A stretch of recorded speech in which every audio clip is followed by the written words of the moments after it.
Thanks for having me here. We're on the traditional territory of the Mississaugas of the New Credit First Nation, and it's because of their generosity and kindness and trust that we all get to sit here today. But my message is about whether or not that trust was well placed.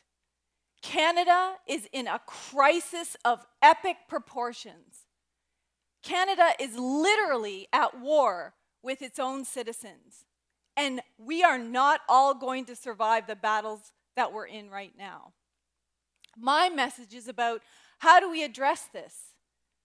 Thousands of people in Canada are dying from Canada's policy and legal decisions every single day. And not just First Nations. It used to be. But we have to remember that Canadians were colonized just as much as First Nations were. And it's time that we come together to address all of this. We no longer have the time to debate race or religion or politics. We can deal with those fights after we save our country, after we save our people. But right now, thousands of people are dying. Our climate is being destroyed. And the thing that we used to have, democratic rights and freedoms, they're all being eroded right before our very eyes and faster than we can do anything about it. Omnibus bills are being rammed through Parliament before we even have a chance to read the 700th page. This is something that concerns all of us, and we don't have a lot of time to deal with it. We have to declare a state of emergency in Canada and do what it takes to come together and stop what's happening. We have to protect our futures because it used to be that we could say the climate's going to affect us in 100 years. Not anymore. Everything that we're doing right now, everything that the Canadian government is doing will impact every single one of you. And that's why we need everybody in this room to make a difference. And it won't be good enough to look back in 50 years and say, well, we tried. We did our best. We gave it our best intentions. Those are lines of politicians, not lines of people who care about their future, their kids' future, and the very earth that we live on. We're essentially at a point in time where we either do or die. Those are the options before us right now. It's literally a matter of life and death that we take action. Right now, Indigenous peoples are dying by the thousands. Murdered and missing Indigenous women. Since 1980, over 1,100 of those that have been counted. And the Canadian government hasn't cared to count for a very long time. That's very serious. Over 30,000 Indigenous children have been stolen from our communities and are placed in foster care. And statistically, we know what this means. That's a pipeline to jail and suicide. Or they'll end up like poor Tina Fontaine from Winnipeg being pulled out of a river. The state of Canada, the vision that we had for Canada, is evaporating before our very eyes. No Canadian wants to live in a Canada where Indigenous people can't walk down the street without fear of being murdered. We are literally in a state of emergency. 1,100 women of those that have just been counted. And they're not just women, they're little girls and babies. Not just murdered and missing, but being traded in the human trafficking and on sex trades. That's what's happening in our Canada. At a time when murders are going down for the rest of society, they're going up for Indigenous peoples. That's not the Canada we created. The number of Indigenous women in federal prisons have gone up by 90%. Just in the last decade, 90%. Some of our prisons are 85% Indigenous men and women. That's not the Canada that we created. And worst of all, Indigenous peoples live 7 to 20 years less than regular Canadians because of extreme poverty. in the most wealthiest country in the world, we have people without running water. That's not what anyone in this room envisioned. And it's certainly not what the treaty makers envisioned. But this doesn't just impact First Nations people. Homelessness is on the rise. Poverty is on the rise. The gap between the rich and the poor in Canada alone is on the rise. Harper just lost $3.1 billion and doesn't know what he did with it. That's the country we're living in. Imagine what $3.1 billion could do. It might be able to save some of the tuition fees that students have to pay, or provide clean water to communities that don't have it. And Canada's treatment of the environment is no better. Our Canada pre-tar sands, our Canada post-tar sands. And I wish I could tell you today that the tar sands are just one little blip in our country, and that someday we'll be able to fix it. Except this little blip is contemplated to be expanded many, many times the size that it is now, and it can already be seen from space. What is the price we're willing to pay for temporary jobs? There are more jobs and more profitable jobs in the sustainable industry, in the environmental industry, than there are in big oil. The Keystone Pipeline that they said 42,000 jobs would be had, they're now admitting that it's only 50 ongoing jobs. Is it worth it that the First Nations in this area are dying of an extremely rare cancer at extremely high rates? Do we have the right to do that to other people so that a small segment of the population can have temporary jobs? There has to be a balance in what it is that we do. And climate change is the greatest threat to Earth, not just Canadians, but to all humans, plants, and animals. It's no longer a theory of the past. The most recent studies say that in 30 years, there will be no ice in the Arctic. There will be no saltwater fish in the ocean. And imagine what that means to everything else that depends on saltwater fish. Whales, seals, animals, you name it. The coral reefs are quickly disappearing. We're quickly reaching that point of no return, where no matter what the action is we do in the future, we won't be able to undo the damage that we've done. We have to act now before we reach that point. And think about the decisions that are being made without any of your input. While you're busy paying off your student loans and debts, governments are ramming bills through saying, we're going to clear cut these forests. The lungs of the earth will not be able to provide you with oxygen. We're going to mine everything that we can possibly get out of the ground, regardless of the fact that it contaminates all of the water that we actually need to drink. These are not the decisions that Canadians, if empowered, if we're fully exercising their democratic rights, would be making. But somehow in the last decade, we have allowed our government to become a dictatorial center of power, far detached from what Canadians want.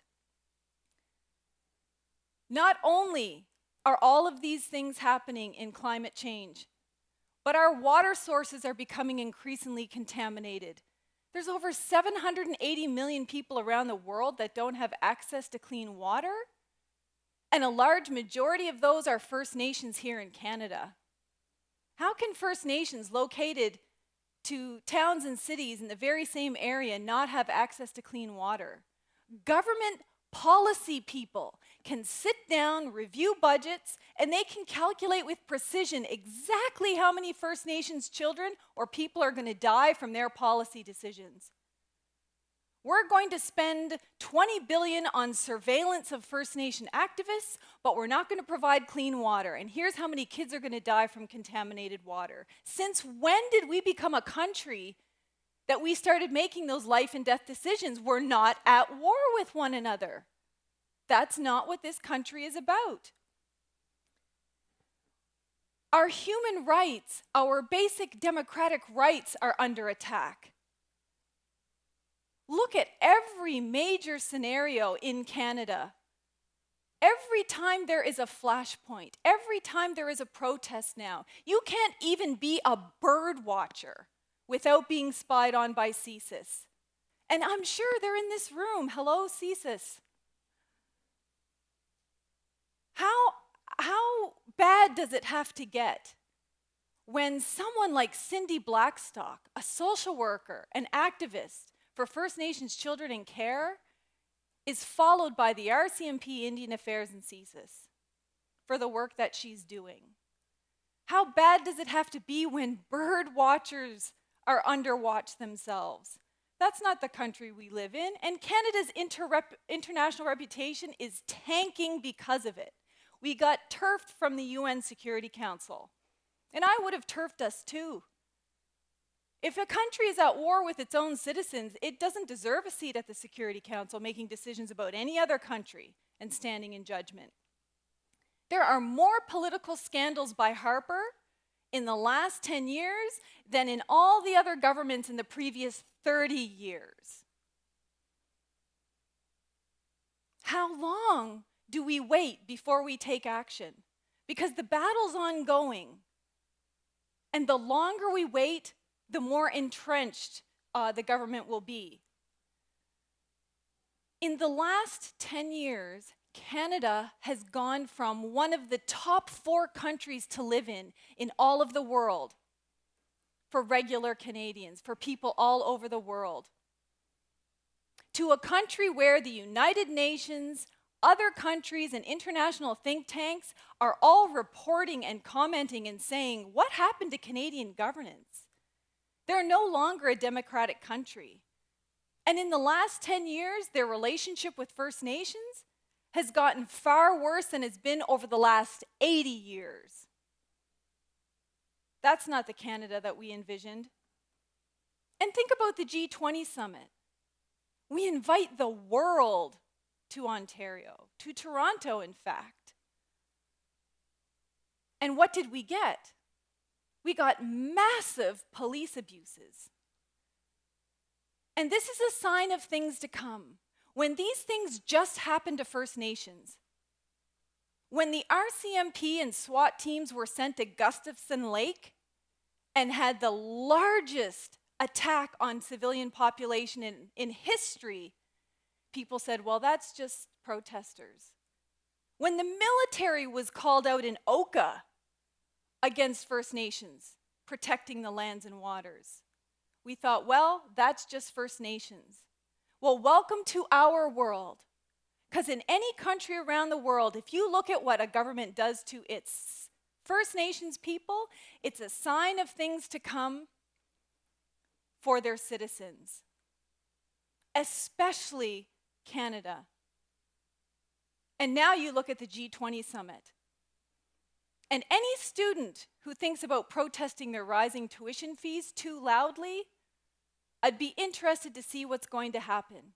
Because when scientists speak too loudly about what's happening in Canada, they're gagged. And what we need is a hero. We need a hero to stop all of this. And thank the Creator, we have a room full of heroes. Everybody in this room has the power and the knowledge to stop all of this. But none of you can do it alone. And that's what Idle No More was about. Idle No More is a historic coming together of First Nations and Canadians to say, we're not going to take this anymore. We might not understand Bill C-45, but we know enough that it's destroying our rivers. And I can tell you one thing. It doesn't matter whether you're Canadian or First Nation. If our waters are contaminated and there's no farmable lands, none of us are going to survive this. We have no choice but to take action now to protect our future. And we don't need any new solutions. We don't need any billion-dollar studies, any international think tanks to tell us how we're going to get there. Our treaties provided that vision. We agreed to live here together peacefully. mutual respect, mutual prosperity, and mutual protection. And we have fought in wars for Canada to have Canadians' backs. We have protected this territory. And now it's time for Canadians to have our backs. Because the ones on the front lines protecting the lands and waters here are First Nations. And so long as Canadians have one First Nation person living, you will have a warrior defending your future and the future of your kids. And if you stand behind us and with us, not only will we fulfill the original spirit of the treaties, but we will save all of our futures. Because if the treaties meant what they said, that they're for our heirs and heirs and heirs forever, for as long as the sun shines and the grass grows and the river flows, that's a guarantee of life. But if we strip mine all the grass and hydro-block all of the rivers and pollute all of the air so that we don't see the sun, none of us have a future. We can bring back democracy to Canada. We can save our climate and we can save our people and stand up for those who can't stand up for themselves. It's just a matter of coming together, and it doesn't matter how you actually do it. You don't have to join Idle No More. There are many people working on food security or climate change or anti-poverty or protection of human rights. The key is, right now, we're connecting all of these groups. So it doesn't matter what your particular interest is, it's take an interest. Save your future. Whether it's a tweet or a Facebook message or attending a meeting or doing research papers. Babysitting so someone can man the front lines. Whatever you can do has to be done so that we can put Canada back in the place that we had originally started it out to be, and all of us can go forward in the future. And I believe in the power of our people. We can actually do this. Look at everything around the world. The citizens have had the power to topple entire governments. It shouldn't be that hard for us to take back Canada, because Canada is power by the people for the people. And that's what will save Canada. And I think everybody in this room can do it. Thank you.